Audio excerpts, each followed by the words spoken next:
The room was thick with tension. Cameras clicked, pens scribbled, and aides leaned in to catch every word. Senator John Neely Kennedy, known for his sharp tongue and folksy rhetoric, sat poised in the Senate Judiciary Committee, eyes narrowing as he made his point.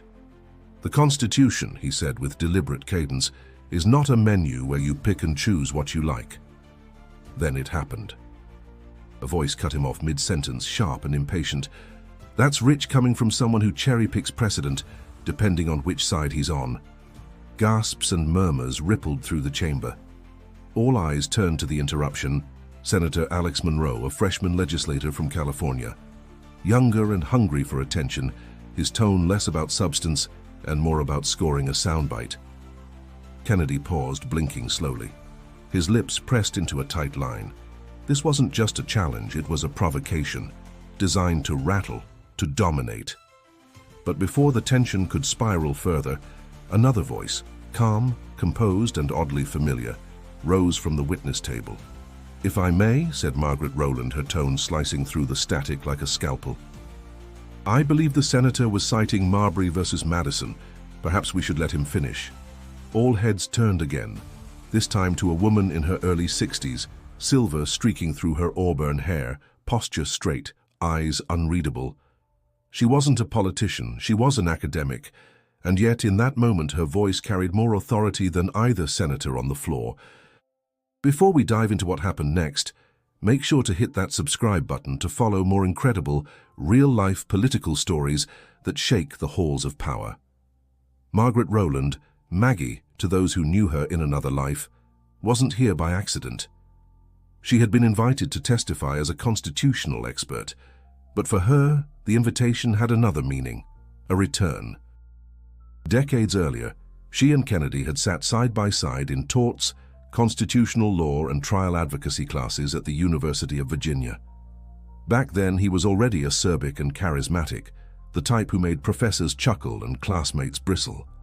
Maggie was different, quiet but devastating in debate, her questions more dangerous than any statement. Their rivalry had been famous on campus, not because it was bitter but because it was brilliant. Where Kennedy blustered, Maggie dug. Where he jabbed, she sliced.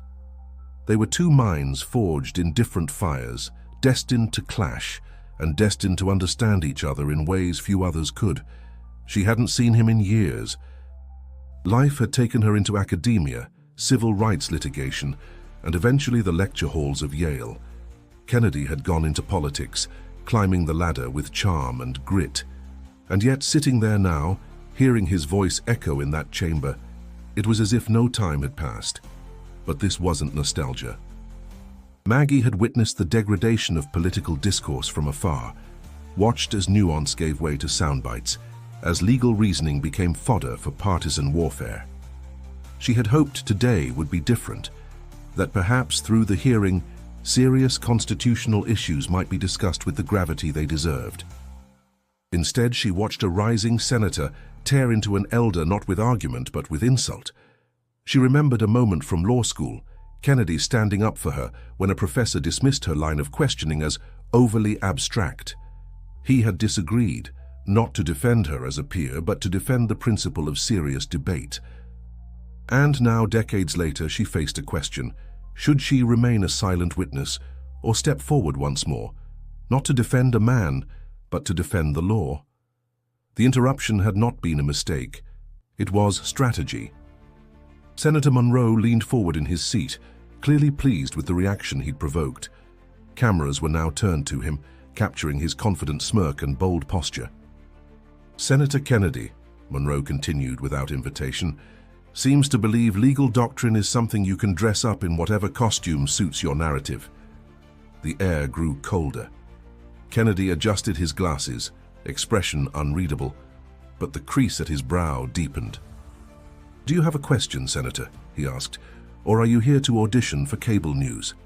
Laughter erupted quietly among some committee members, but it wasn't the warm kind. It was sharp, edged with discomfort. Others exchanged glances, unsure whether to intervene or let the clash run its course. Margaret sat still, hands folded, gaze steady. Her mind was far from the present moment. It was 27 years ago. and she was sitting in a narrow lecture hall under Professor Halberstam's booming voice. Kennedy had just raised a counterpoint so brash, the class fell silent. Maggie had responded, not with fire, but with precision, and the professor had nodded in approval. That was the beginning of their academic duels. They weren't friends. They weren't enemies. They were two forces orbiting the same star, the law. Now, watching Kennedy absorb Monroe's jabs, Maggie felt an ache she hadn't expected. He could handle himself, he always had. But this wasn't law school. This was spectacle, and it offended something fundamental in her. She had seen firsthand how cheap rhetoric undermines justice. As a young litigator in the early 90s, she watched a public defender lose a case not for lack of evidence, but because the prosecutor framed his argument in a more emotionally appealing but legally hollow manner. That memory stayed with her, fueling her drive to teach law not just as a profession, but as a discipline of honesty. Senator Monroe's tone grew more theatrical. "We are not here," he declared, "to relive the fantasies of long-dead judges. We are here to serve the people, not play philosopher kings in robes." Maggie's jaw tightened. Monroe wasn't just grandstanding, he was simplifying the law beyond recognition. His argument ignored precedent, principle, and the entire purpose of judicial review. The committee chair cleared his throat, attempting to restore order. "Senator Monroe, you'll have your time. Please allow Senator Kennedy to complete his remarks." Monroe leaned back, satisfied. He had made his point, or so he thought. Kennedy nodded once in thanks, but made no effort to continue. Instead, he glanced toward the witness table, toward Maggie. Their eyes met. No words were exchanged, but something passed between them. Acknowledgement, perhaps, or a shared fatigue at what legal debate had become. Maggie's heart raced. She hadn't expected to speak today beyond her prepared testimony, but something was shifting. She remembered Kennedy's defense of her years ago, not because she needed it, but because he understood the difference between disagreement and disrespect. That distinction was vanishing now. The chair's gavel brought silence. "Ms. Rowland," he said, "you may proceed with your opening statement." She stood slowly, papers in hand, but eyes not on them. Her voice, when it came, was steady and clear. "Before I begin, I'd like to remind us of a decision written by Chief Justice Marshall, one that continues to shape the balance of power in our system." Some leaned in, others tensed. She hadn't defended Kennedy. She hadn't contradicted Monroe. Not yet. But with one sentence, she had shifted the room's axis. Margaret Rowland didn't raise her voice. She didn't need to. Years of courtroom argument and classroom debate had refined her tone into something far more persuasive. Calm clarity. "In Marbury v. Madison," she said, "Chief Justice Marshall wrote that it is emphatically the province and duty of the judicial department to say what the law is. That principle wasn't designed to empower elitism. It was intended to ensure the Constitution would outlast the moods of the moment." Some senators shifted in their seats. Others leaned forward. Maggie didn't glance at them. Her focus was singular, the principle under assault. "What I heard earlier," she continued, "was not a legal argument, but a rhetorical performance. That may win followers online, but it does not build the scaffolding of justice." Her words struck deeper than any insult. She did not name Monroe. She didn't need to. Her indictment was of the style, not the person. The Senate chamber, used to raised voices and verbal sparring, found itself under a different kind of pressure, intellectual. She paused, allowing her words to settle before she spoke again.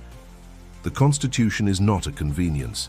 It is a covenant, and while covenants evolve, they do not dissolve under the weight of opinion polls or electoral expediency." A silence fell. In that space, the hearing changed. She moved on to explain with precise language the historical context of judicial independence, drawing links from the Federalist Papers to landmark rulings that shaped civil rights, labor protections, and limits on executive power. These weren't dry citations, they were stories. A factory worker whose rights were upheld because a judge resisted political pressure. A teenager whose education was defended by a court that dared to defy state prejudice. Each example reminded the room of what was at stake when the law is reduced to slogans. Maggie's mind flickered back briefly to her own story. She had grown up in Mississippi during the tail end of the civil rights movement. Her father had been a union organizer, her mother a schoolteacher who taught black and white children when it was still dangerous to do so.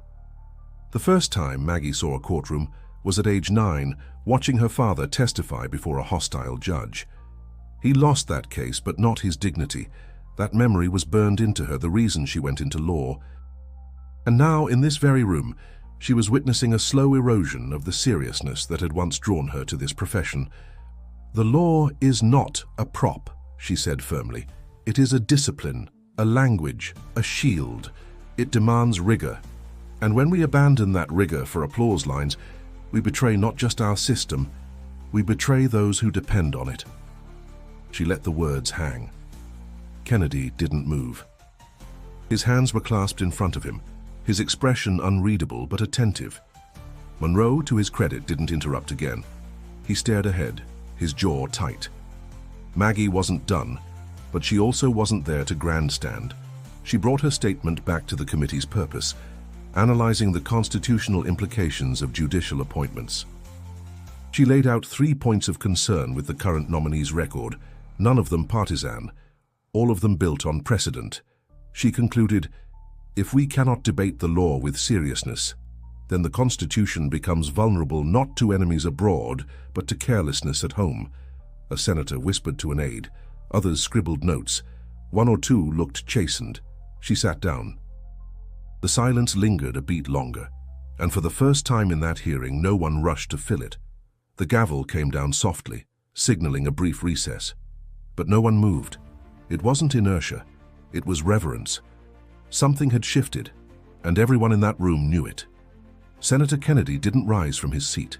He leaned slightly back, hands still clasped, as if weighing what had just transpired. His gaze drifted to Maggie, who now sat quietly, reviewing her notes not because she needed to, but because it gave her a moment to collect herself.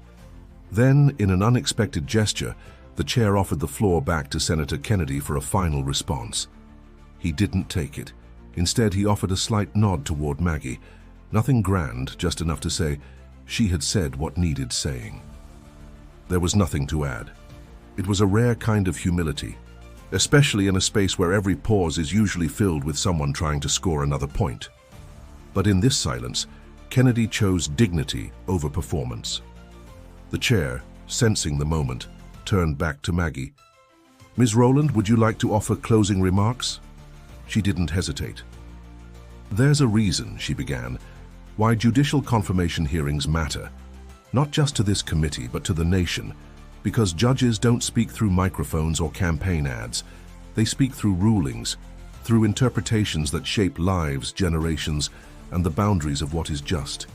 Her voice didn't rise, but it grew in intensity. "Much has been made today of what is outdated, of what must be abandoned in the name of progress. But I would caution against confusing relevance with fashion. The Constitution doesn't ask us to be modern. It asks us to be faithful to principles forged in the fires of flawed yet hopeful minds." Some members nodded, even those who rarely agreed with each other. "Legal disagreement is not a weakness," she continued. "It is a sign of a living democracy. But when disagreement turns into mockery, when complexity is sacrificed for applause, then we do more than divide. We degrade."